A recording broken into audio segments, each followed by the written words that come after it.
So in this video we'll look at some of the recent top offerings from San Martin, and to spice it up a bit we will look at it from the perspective of their very popular GMT complication lineup. All these watches share a lot in common, and yet there are quite a few differences in terms of design, functionality and even the price. And those differences are definitely useful to know if you are considering one of these watches. So I have four probably the hottest San Martin GMTs here with me. Which one is right for you? Well, in this video we'll try to find out.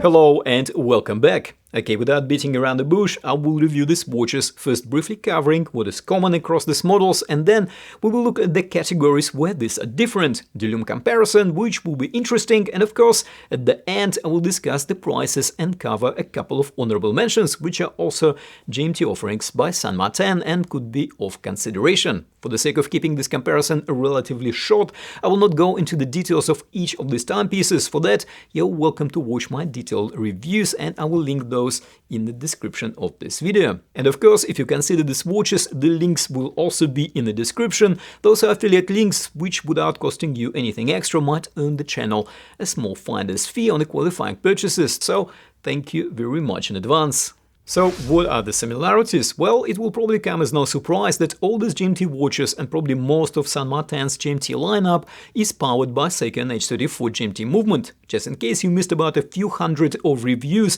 on the interweb in the last year, this is a Seiko's so-called collar or office GMT movement, which is based on a very reputable and dependable Seiko NH35 caliber. It beats at 21,600 vibrations per hour, it has about 41 hours of power reserve, and I will talk a bit more about collar GMT complication when we examine the functional differences between these watches. Continuing looking at the similarities, all these watches have very similar materials used in their construction, apart from probably one noticeable difference, which I will come to in a second. So we have all 316L stainless steel construction cases and bracelets with very good level of finishing. All the watches feature sapphire crystals covering the dials, and every watch that has a rotating bezel has a ceramic bezel insert. Both sapphire crystal and ceramic are very hard materials and provide a very good scratch resistance, ensuring that the watches look good for years to come. In terms of bracelet functionality, it is worth noting that all four watches that I have here with me feature San Martin's excellent clasp with very useful on-the-fly adjustment.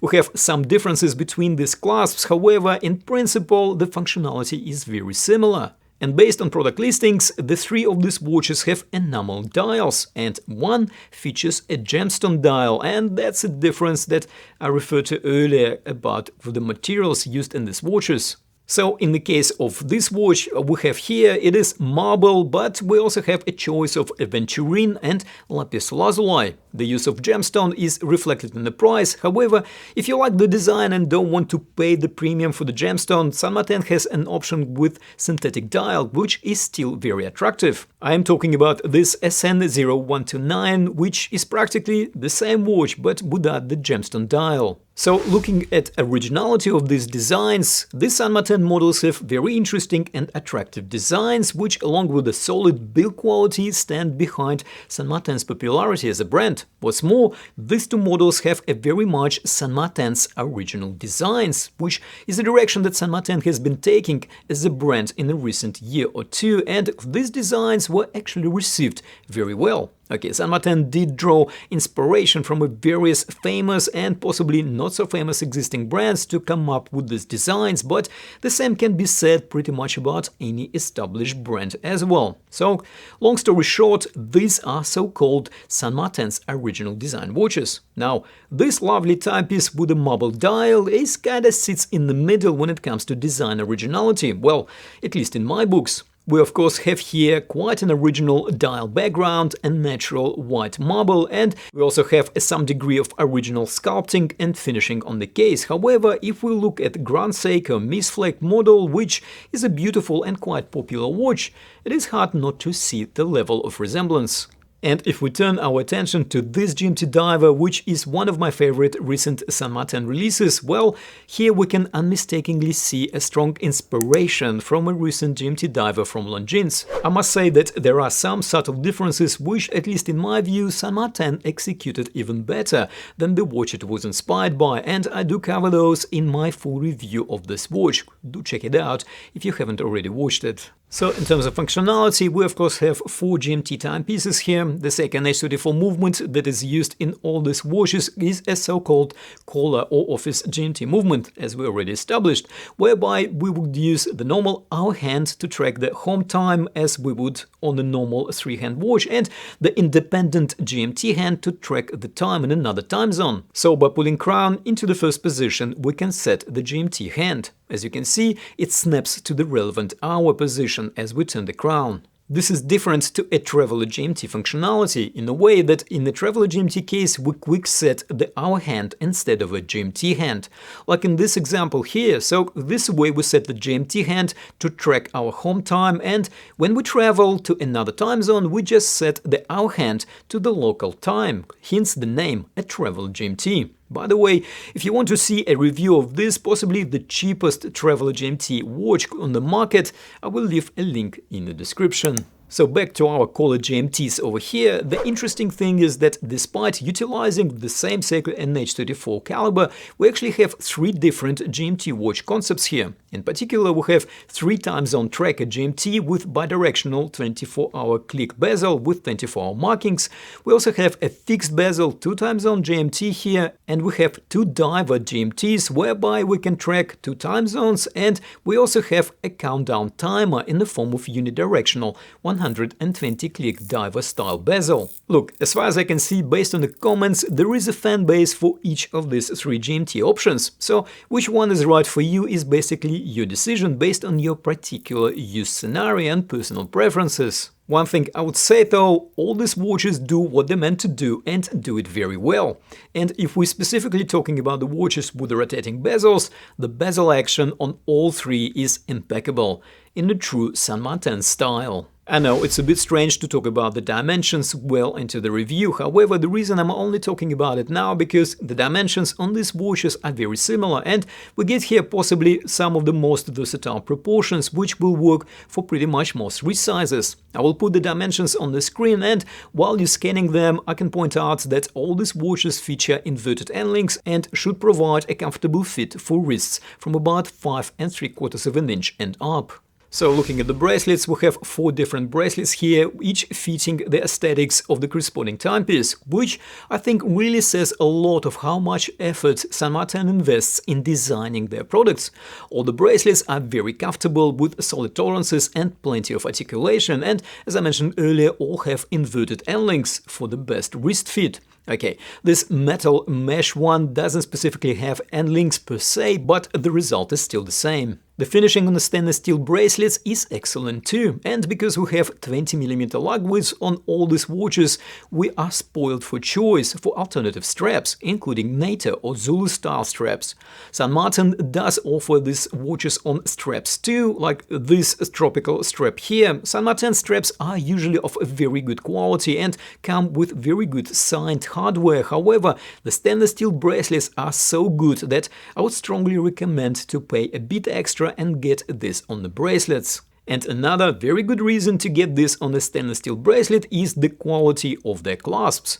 These are probably the best clasps we can buy at the time of making this video at this price point. The clasps are fully milled, impeccably finished, feature San Martin's applied logo, which is very much unique to San Martin, and of course feature San Martin's very usable on-the-fly adjustment. Okay, I will not spend a lot of time on discussing the dials because the video footage kind of speaks for itself, and for the intricate details you are welcome to watch the individual reviews of these watches. However, I will run the lume comparison of all 4 in a moment, and just before we do it, I will point out a couple of noteworthy details. So first, all the dials are of a high quality and well designed, and are also very legible. Okay, almost. I am talking about this white marble background dial, which looks really nice but doesn't do much for silver hands legibility. So this is something to keep in mind. However, San Martin offers this one with darker gemstone dials like the Aventurine, for example, which is definitely more legible. Also, interestingly enough, the handset on all 4 models look somewhat similar and yet not identical. Maybe the hand's design department was on holiday during that time, or maybe they just love this particular hand's style. I like the designs, but I just found the similarity a bit peculiar. And the last point about the dials, we get a really good attention to detail on all of them, including things like color matching date window background on both original design watches.